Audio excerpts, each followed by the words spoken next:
Brenda and Tony were driving along the countryside on a December night.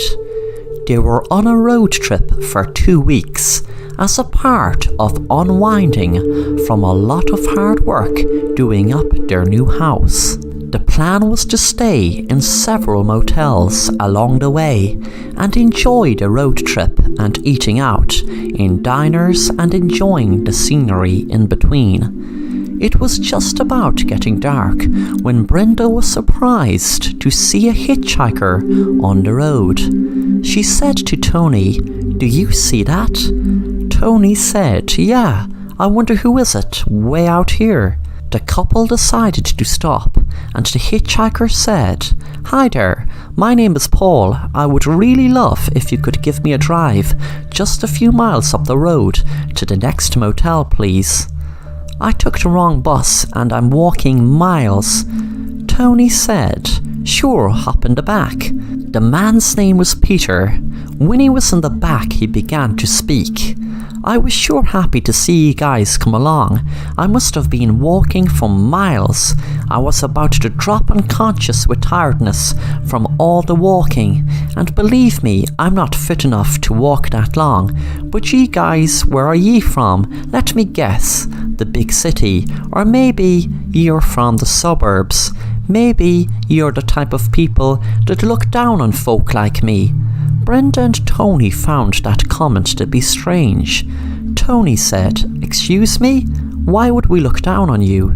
Peter suddenly pulled out a gun and pointed it to Brenda's head and said, "I'll tell you why you look down on me, because I've a gun held to your girlfriend, or is it your wife's head, and you're probably saying to yourself, I'm crazy." Tony said in a voice filled with fear and shock, "What the hell, man? Put away that gun." Peter said, "I do the talking around here, now keep driving." Brenda began to feel around her pocket for her phone and pretended to sneeze, to look down and press 911. When she did, she kept the phone on, hoping it would be traced. Tony said, "Look man, I don't know what's going on, okay?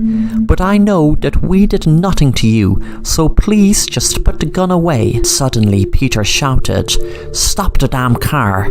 Brenda shouted, "Please, no, please stop, just leave us alone." When the car stopped, Peter shot Tony in the back of his head and he died instantly. The hitchhiker shouted to Brenda, "You're lucky I'm not going to kill you, bitch," and he ran out of the car. Brenda picked the phone up and said to the 911 operator, "Please help me, please, my husband has just been killed by some guy we picked up." 10 minutes later, the police arrived and took a statement from Brenda. Brenda was sitting inside her home that herself and Tony had recently refurbished. There was a noise at the door, and a figure walked into the room. She could see that it was Peter the hitchhiker. He pulled out a gun and pointed at her. Then he smiled and said, "Bang, bang." She smiled back at him and said, "I have your money, and thanks for taking this job. He actually was cheating on me all the while we were doing up our new home." Peter said, "I actually must give you credit for this idea and coming up with the 911 call, etc. But as much as I'd love to stay around for tea, I need to get going, because if your police or neighbours see me, then who knows, tongues might start wagging and they might ask questions."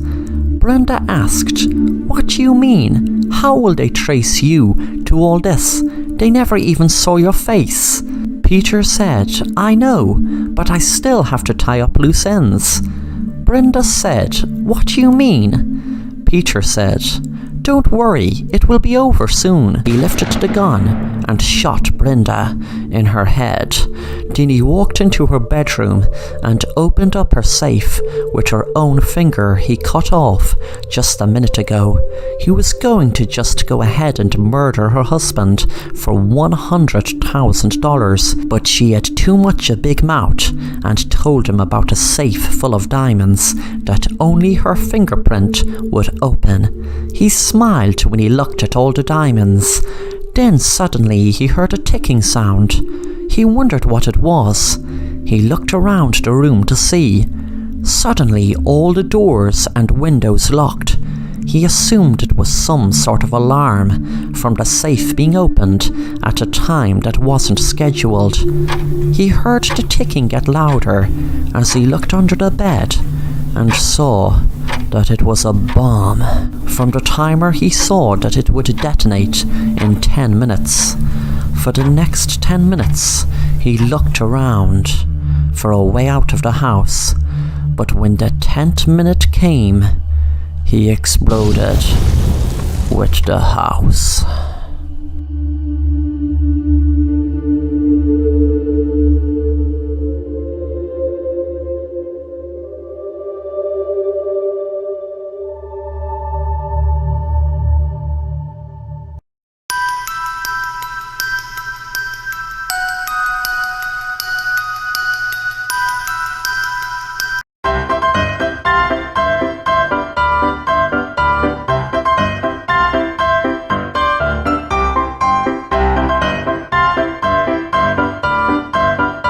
It was Sam's birthday, and he decided to celebrate it with just his sister and parents this year because of how much drama there was at his birthday last year. Sam was having an argument with his parents because they wouldn't allow him on the Ferris wheel, so he got very angry and ran off with temper. He ran outside of the fun fair and was walking along the road sulking. He suddenly noticed a car driving slowly beside him, and the window was pulled down. A weird-looking man dressed in a black suit stared right at him with a weird look and said, "You're next." Sam got chills up his spine and turned and ran back into the fun fair. He saw his sister with his parents. They were talking to a cop, and Sam's dad saw him and told the cop, and they walked over to Sam. A couple of minutes later, they were all sitting eating popcorn when Sam's dad said, "Well, I suppose it wouldn't hurt you riding the Ferris wheel." Sam's mom looked at her husband and said, "What?" Sam couldn't understand why his parents were so against him riding the Ferris wheel, but he was happy he was going to ride it, so he just jumped up and gave his parents a high five and shouted, "Awesome!" Sam walked over to the Ferris wheel and waited in the queue. When he got to the top of the queue, the man selling the tickets looked down at him and said, "You're next."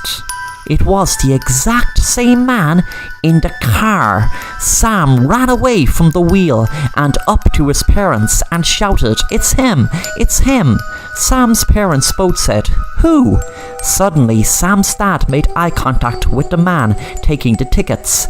The man turned and ran, but Sam's dad took chase after him. Finally, he caught him and said, "What the hell do you think you're doing?"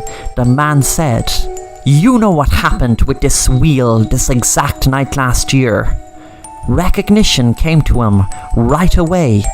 It was the father of a kid who shared the same birthday with Sam, and they were at the fun fair last year. The man could see it was all coming back to Sam's dad and walked up close to him. In the background, the Ferris wheel was on fire. The people on it were screaming and shouting as they stopped it. The man purposely set fire to the wheel, and it was meant for his son. The man screamed at Sam's dad, "This very night last year, you and your silly wife offered to take my son to the fun fair to share his birthday with your son. What did you do? You left him go on this messed up Ferris wheel, and he fell out from halfway up. Lucky he has survived, but do you know he has nightmares every single night?" The man got out a gun and pointed it at Sam's dad, but there were several policemen nearby shouted, "Drop the weapon." The man was arrested, and Sam, his sister and parents went home and decided next year to celebrate his birthday at home.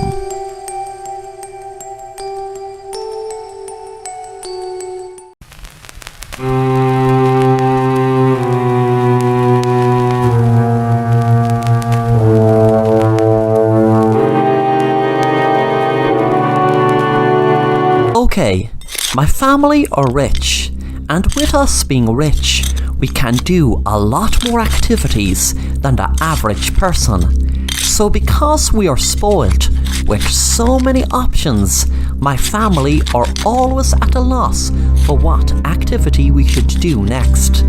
And so we let the monsters in the forest vote for us. So for example, a couple of months ago, my family didn't know which holiday to go on. So we rounded up about 20 animals from our farm and sprayed some colour on them, with each colour representing a holiday. We divided the animals into 4 groups of 5 and led them into the forest. Then it was my turn to shoot out into the forest. We are not sure which holiday to go on, so choose for us. We found that all of the sheep were killed with an X mark etched onto them, and they were with the blue mark. Blue represented Dubai, and so we went to Dubai for a week. Then yesterday my mother shouted out to all of us when she thought she saw someone trespassing into our property. My father went out with a gun, and then he saw a couple of thugs running into the forest. When my father gave some shots into the air, each thug was wearing a different coloured top. My father looked back at us and said, "Blue top is full English breakfast. Green top is a vegetarian English breakfast. Orange top is going out to a cafe for breakfast." He then shouted into the forest, "I can't decide what kind of breakfast I should have, so vote for me." And then we heard one of the men scream. It was the man with the orange top who was found bleeding on the floor with an X mark on his body. "It looks like we're all going out to a cafe for breakfast," my father told us.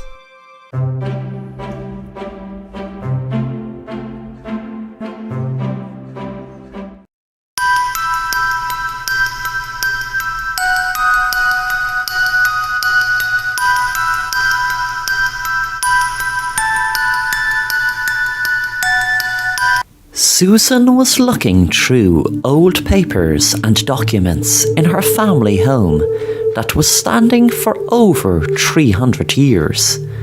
She didn't remember her parents that much because they were killed in a freak accident in their garden. She didn't know the details. She had photos of them, and that is all she remembered. She was reading through different documents when she came to a certain one that grabbed her attention instantly. It read, "I put the treasure in the garden for safekeeping." It was signed by her mom. She noticed the date in the diary entry was exactly the same day her mom had her accident. She wondered, was she murdered for the treasure? This kept bothering Susan more and more. When she was out walking, she kept thinking, were her parents murdered for whatever was buried in her garden? She thought all through the years that her parents were in some sort of freak accident, and now she is worried that it was plain, old-fashioned murder. A week later, she had enough of wondering and just had to go out to the garden to dig up the treasure. There was a page that had the exact position of the garden where it would be. She had a pitchfork and shovel and dug until eventually she hit a hard piece of what she guessed was wood. Sure enough, it was a chest, and when she opened it, she smiled, seeing that it was full of what looked like priceless gold and jewels. She came across photos that made her nearly get sick, as there were photos of her parents and what she guessed were her grandparents, with some sort of spike in their eye. She suddenly heard a noise, and her leg slipped, and she fell on the fork, which gouged right into her eye. She screamed, realizing that the spikes in the fork were what were in her parents' and grandparents' eyes. She fell into the hole and screamed when she saw what looked like a white ghost hovering over her, and within seconds she realised there were bones near her, and seconds later she was buried, alive. The spirit was of Mason Jeffers, the estranged son who was cut out of his inheritance over 250 years ago.